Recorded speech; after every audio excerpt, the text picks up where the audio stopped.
Hi everyone, thank you so much for inviting me to this special space. My name is Monique Lopez with PUEBLO Planning, and today I'm going to share a little bit about myself and my own journey to the work I do today, and also share a bit about my practice and a project I worked on with community in City Heights. So we'll go ahead and get started. So Pueblo Planning is a participatory planning and design firm. We firmly believe that that those that are going to be most impacted from any kind of policy, plan, design, or budgetary decision should essentially have a say in how those decisions happen and what ultimately those decisions are.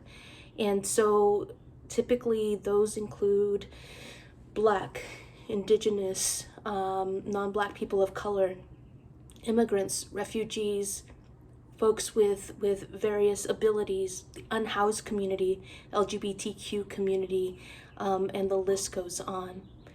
And we intentionally engage those individuals and groups of people, and we meet them where they're at, essentially.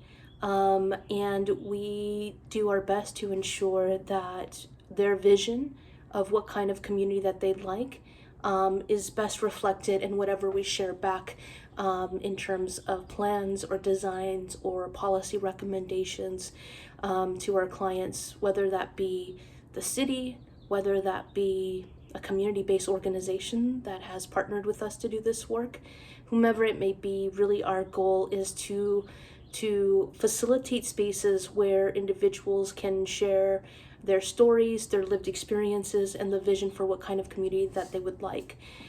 So we really see our role as facilitators in these conversations around space and relationships, and really see ourselves as really holding space for people to share. So I'll share a little bit about my own journey towards getting into this type of work.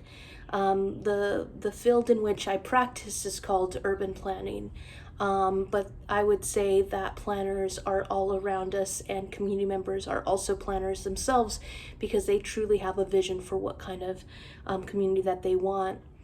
This started, every time I tell the story, it's you have to add another year, but this happened about 15 years ago. I grew up out in Imperial County in an environmental justice community, and there was a corporation that wanted to come into my hometown and build a sewage sludge incinerator. And sewage sludge is the stuff at the bottom of a wastewater treatment plant. They wanted to import that from all over Southern California and burn it in my hometown, and there was going to be a lot of health implications as a result of that. And you know, I didn't know that I grew up in an environmental justice community. I didn't even know what that term meant until my early 20s. I didn't know this, but my body knew that in terms of the asthma impacts I had. And my neighbors knew that in terms of the elevated cancer rates that folks were experiencing in my own community. So here we were in an environmental justice community. This company wanted to come in and build that incinerator. And I didn't know what planning was. It was the first time I ever went to a planning department to just go ask for some basic documents to see where the company was in their development process. And I'd go to the planning counter and engage with people with the badge of planner. And I'd go back 3, 4, 5 times asking for some information, and it turned away until, you know, I kept going back, and I was pretty persistent until they provided that information for me and my community. And I come to learn that what was being proposed in my community that was going to be layered on top of other environmental racist traumas that my community had faced for generations, I come to find out that a lot of the decision making and the planning around what was being proposed in my community had happened 5-10 years prior. But typically it was with like a little notice in the newspaper, in a language in which that was used, that's not something that invites people into the space. It feels very exclusive in the way a lot of these things are talked about in planning spaces. And so this was my introduction to planning. Planning being this tool by the state to essentially continually at the burden of those individuals that were low income and were primarily in my community, Black and brown, what that meant for us. And so I was having this very disempowering experience around and understanding and learning for the first time what planning was and the different tools of planning as well. But also at the same time I was having an empowering experience. I was I got involved in a grassroots campaign with my community, and where we co-authored a ballot initiative and ran that campaign to ensure that this industry and others like it would never be able to enter Imperial County. So I'm having this also very empowering experience where I'm learning that community members have solutions, have a vision for their community, and it is really up to us collectively, and also the responsibility of folks who call themselves planner, to ensure that those spaces are facilitated in a way in which people are able to share their brilliance and to share their lived experience as well. So we co-authored a ballot initiative, and to fast forward a few years later, we ended up passing that ballot initiative by 2/3 of the county vote. And it changed land use policy in Imperial County, and it prohibited this kind of industry from ever coming into the community. And I tell this story because it really provides a framework in which a very pivotal moment in my own life, in which had really informed my thoughts around the trauma and the continual trauma that planning as an institution and as a tool used, a legal tool used by the state, perpetuates on communities of color time and time again, in the name of economic development, in the name of growth, in the name of, and you fill in the blank, but all to the expense of people of color, which was and low wealth individuals, which was my case from where I grew up. So fast forward a few years later, I became really involved in social justice and environmental justice movements, and worked for a number of years in community-based organizations or environmental justice organizations, using the tools of planning and really trying to challenge also the way planning practice is done. And about 4 years ago or so, I started my own planning practice, Pueblo Planning, really as an experiment, really as I would say an experiment in love, because I saw how detrimental planning could be in communities such as mine. And I saw that happening throughout Southern California, where I was doing a lot of my work, what was happening consistently and the pattern that was happening there. And I also saw this other phenomenon happening where during the past 10 years, I would say, planners, public agency planners and private planners would be going to environmental justice communities and such, and asking for their involvement in all these different planning processes. And I myself even engaged in those processes. but found it to be very extractive and exploitive, and it wasn't really a good experience. They would bring folks to the table, and it felt very extractive in terms where they would ask individuals to share, lived experiences, but in a way in which was not trauma informed, in a way in which felt extractive, and where people were again asked to relive these traumas to share with the public agency. And then those stories and traumas and lived experiences would then be taken by these private firms, and be put into certain narratives. And oftentimes the community never had a say in, or the autonomy to say, this is the way I'd like my story to be told, or even be able to check the work of planners themselves in terms of seeing if what they wrote actually reflects community vision. And there was really little accountability in that as well.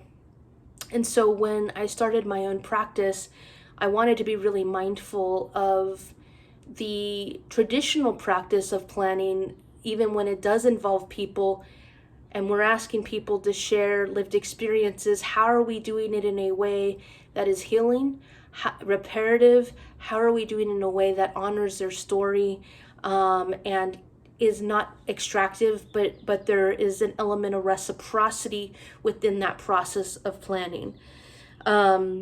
So I'll share a little bit about some work that Pueblo Planning has done in City Heights, most recently, around that.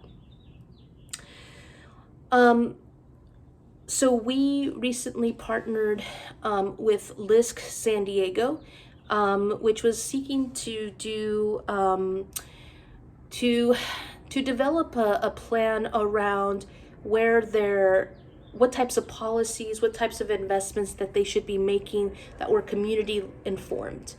And so around economic development and resilience. And so, as we know, COVID has hit particularly City Heights pretty hard for a whole host of reasons.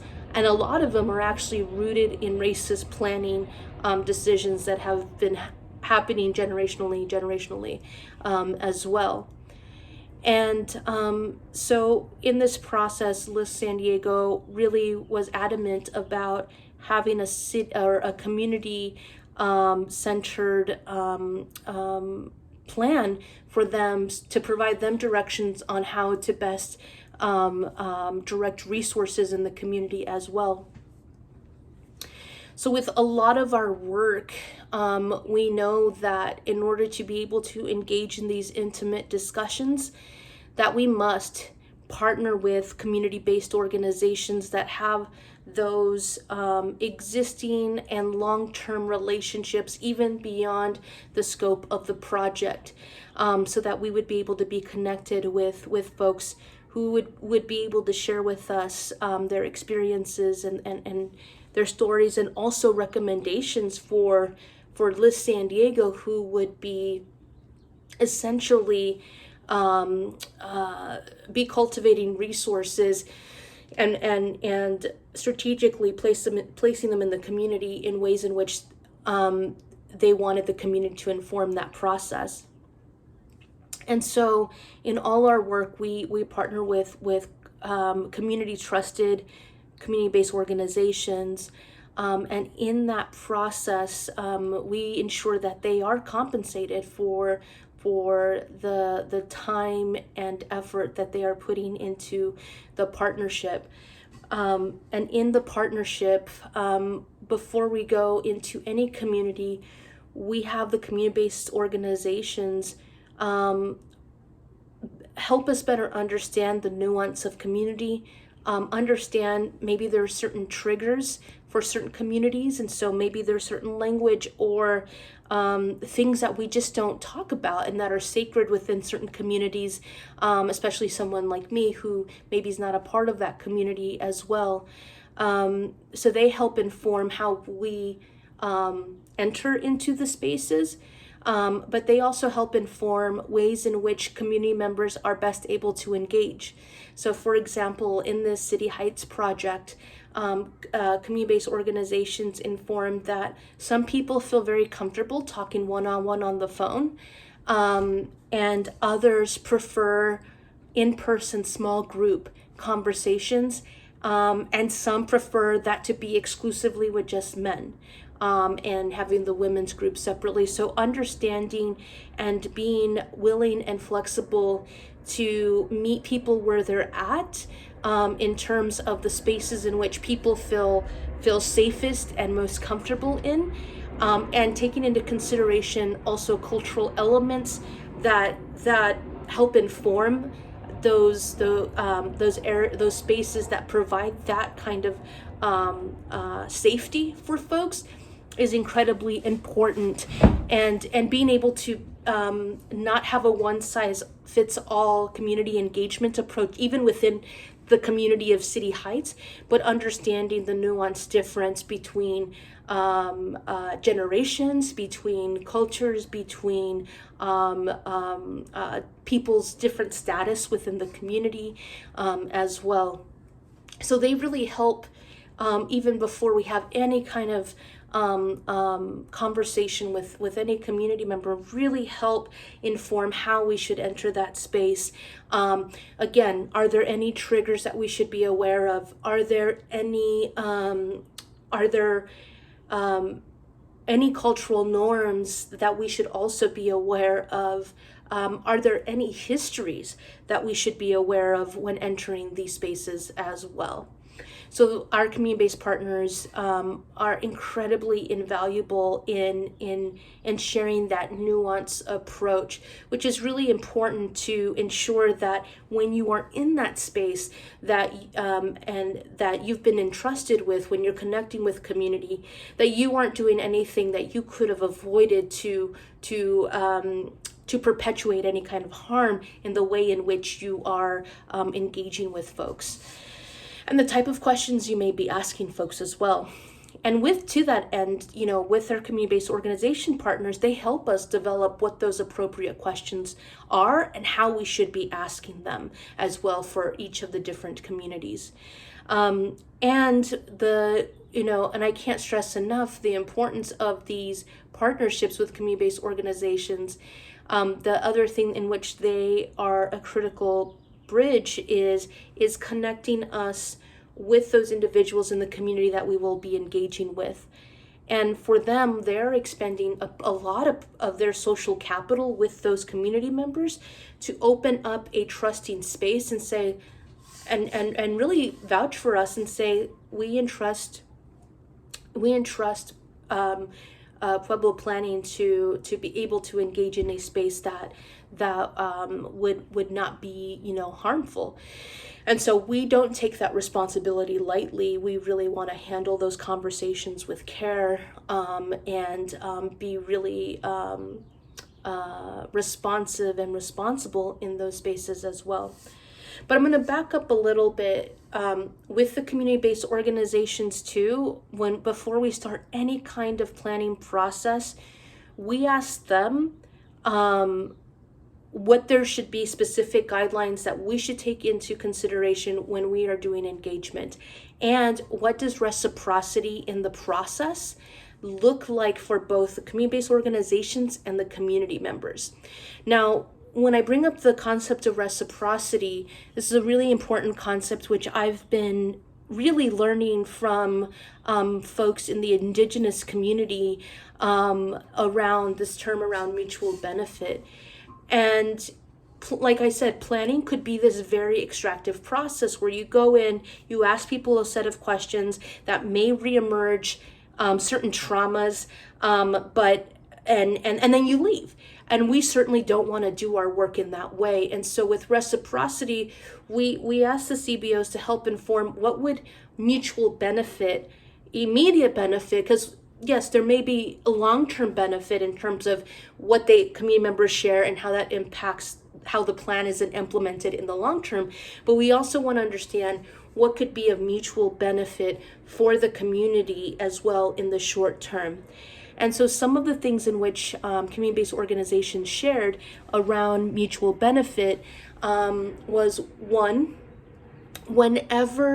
first of all, providing compensation to community members that are part of these planning processes, which we did. We provided $25 cash for each person who engaged in the planning process itself. And the CBO said, you know what, people more than anything, they just need the cash. So we were like, we'll certainly do that. So there's that component, and you know, it's really in line with our ethos, where we see community members as experts in their own lived experiences in their own neighborhoods. And so just as you would with any expert, you should certainly compensate them for that time. But the other element in terms of reciprocity that the community-based organizations for this project said, you know, it's really important if anyone is quoted, or if any audio clips or is used, that the community member has the authority, the autonomy to provide consent and remove consent at any time for anything that is used. So, for example, one of the things we did, if we use a particular quote from someone, we shared that back with that individual and showed them the context in which that quote was used, so what was written before and after, and the context of that, and provided an opportunity to say, hey, are you still okay with us using this quote? Hey, did we represent what you were trying to share accurately? And if people said, oh, I meant it this way, or what have you, we certainly made those changes. Another thing as well that we did is we shared the document, but also not only that, because it could be quite long, we actually, with each person that we engaged, we went back via phone and said, hey, this is how what you shared influenced the plan moving forward as well. And we kept them in the loop the entire process as well. Another element of reciprocity that we instituted as part of this project is, as folks shared their stories and their past and current lived experiences and their vision for the future, as folks were sharing maybe current experiences right now, for example, if someone shared their current experience with food insecurity, or current experience with housing, we didn't just go, take a note and like, thank you for sharing that with us, we're going to put it in our plan. We had, a list of resources in our back pocket, so to speak, where if someone brought up in their sharing of themselves a story about how they are needing to ration food throughout the month and how stressful that is and all, we would ask them at the end of that conversation and say, I heard that, when, as you were telling me, I heard that you shared that having access to food, on a monthly basis is challenging. Would you be interested in learning of maybe some resources, or getting a phone number to someone who you can call about that? And if they provided that consent to do so, then we'd be like, okay, let me give you the phone number to XYZ resource or organization. So even in that moment when folks are sharing a current ongoing trauma, we're also not just taking that information to put into a report. We're responding there and anticipating that there may be those particular needs that arise. And yes, it may be thought of beyond the scope of a planning project to also kind of work as a social worker as well, but it's not actually. It is our responsibility to listen. And if we are truly listening, if we had the ability to connect people to resources, we really should. And so we try to build that into every project that we work on, is really hearing people, and if we are able to, connecting them immediately to the resources and services that are available in order to have those particular needs that they are sharing immediately met as well. And then lastly, in terms of reciprocity that we built into this particular planning process as well, is when we were doing our last follow-up calls to share with folks, to give them a verbal thank you, but also to share with folks, this is how what you shared and how this was included into the actual plan that LISC will be using to direct their resource distribution, essentially. When we called people on the phone, and this was the time in which the vaccine rollout was just happening, we asked people, since we had them on the phone, we asked them, hey, do you have any questions about where to access vaccines, or who is eligible, and what have you? Or have you had trouble, booking an appointment if you were eligible? And so when we asked that question, we also had the county website with all the COVID-19 information at the time. And so when folks said, hey, yeah, actually I do have a question, am I eligible? And so we would read the website to them, answer questions that they may have. Or, hey, yeah, I have been trying to book an appointment for my mom, online, is there any? So we connect them to the phone numbers or entities in which could better assist them. So we provided an opportunity and space in that moment. Yes, it took a little bit more time on our part, but since we had them on the phone, since we knew that this was a risk, or not a risk, but a need for their community and many others, why not take that little extra step in providing that resource at that time that was incredibly valuable for those community members, and they were very much appreciative. So in practicing reciprocity, like I said, CBOs, community-based organizations, have entrusted us with these relationships. And so we want to make sure that those relationships aren't harmed, that they're intact and they're strengthened as well. But also with LISC, right? LISC San Diego, who is the client in this case, who's commissioned this planning process, we want to make sure that there's opportunities in which community members can build relationships with this other organization as well. And so one of the last things that we did was LISC was doing a gift card program with a number of small businesses in City Heights. And so they had all these gift cards that they were trying to distribute. And we said, hey, could we actually mail them to folks that participated in this planning process as an additional thank you, but also as a way to hand off the relationship that we've been able to cultivate with these community members, hand them off to LISC, so that if folks had a question about, hey, how is the plan being implemented, or ask, we shared that X, Y, and Z was a priority. How is that being addressed? We wanted to make sure that the community member had a direct relationship now with the entity that would be responsible for implementing all the amazing ideas community members had mentioned. And so by doing so, we put in those gift cards to the local businesses, and we put a letter, and we had the letters written in the language in which individuals are most comfortable in. And in that letter, we shared, again, gratitude for and appreciation for what they shared. And then we also shared with them that, and they knew from the beginning too, that our portion of the project was done, but that LISC is now going to be the entity really moving this plan forward. And here's the email and phone number of the project manager there, who will really be caring for the implementation and also caring for the relationships moving forward.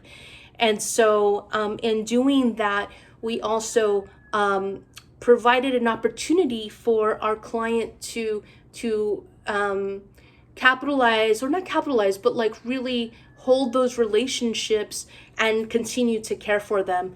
And so I just spoke to the project manager the other day, and she was saying, "Oh, actually, a couple of people that participated in the planning process contacted me and asked me a question about this and that." And I was, and she was able to answer those questions. And as a result, that relationship building is continuing, and community members are building even stronger connections to all these different institutional partners as well. And so even though people in those spaces may have shared things of past or ongoing traumas, as they were sharing their lived experiences and also their ideas and direction for how these resources should be better directed in their community, we walked away with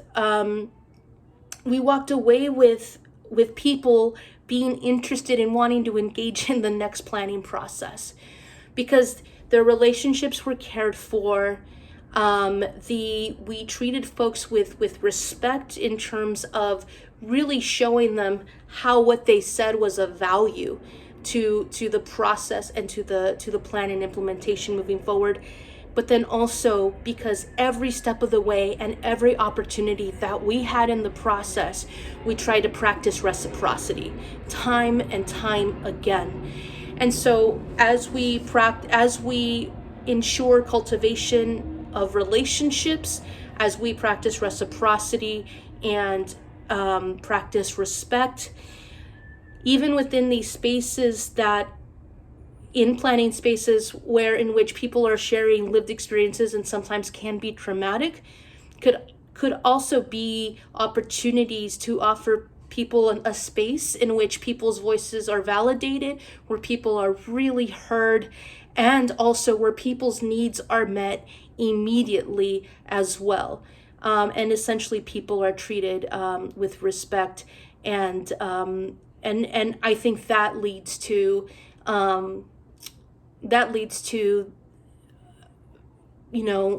being heard, and also leads to healing as well in these types of processes.